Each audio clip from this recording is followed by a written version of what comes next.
players like China, Iran, Pakistan, India, and Russia, which have vested interests in Afghanistan.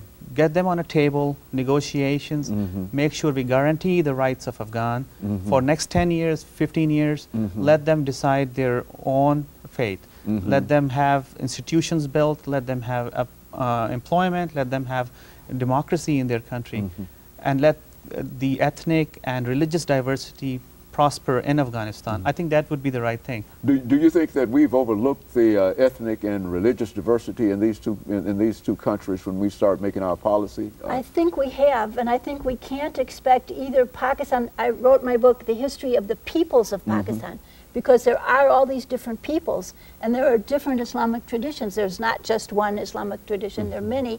And similarly in Afghanistan, there's different traditions, different peoples, and we can't expect them to be the exact kind of nation state as we have in the West. I mean, even in the West, there's a lot of tugs and pulls and tensions.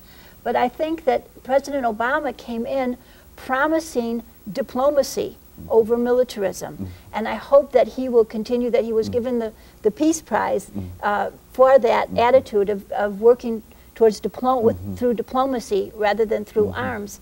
And I hope that he learns that lesson.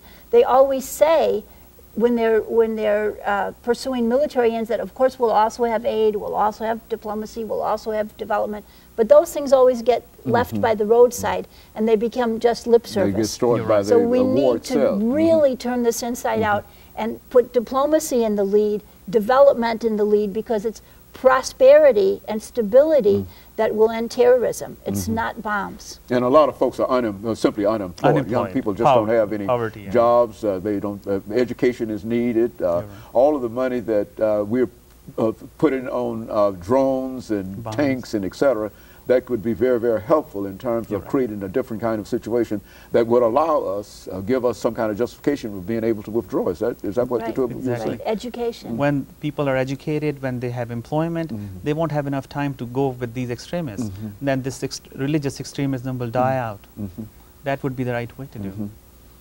Finally, we've got about a minute here before the end. Well, I just think it's been 8 years now, and what we've been doing has gotten us deeper into a quagmire. So we need to learn the lessons of Afghanistan and the lessons of Vietnam.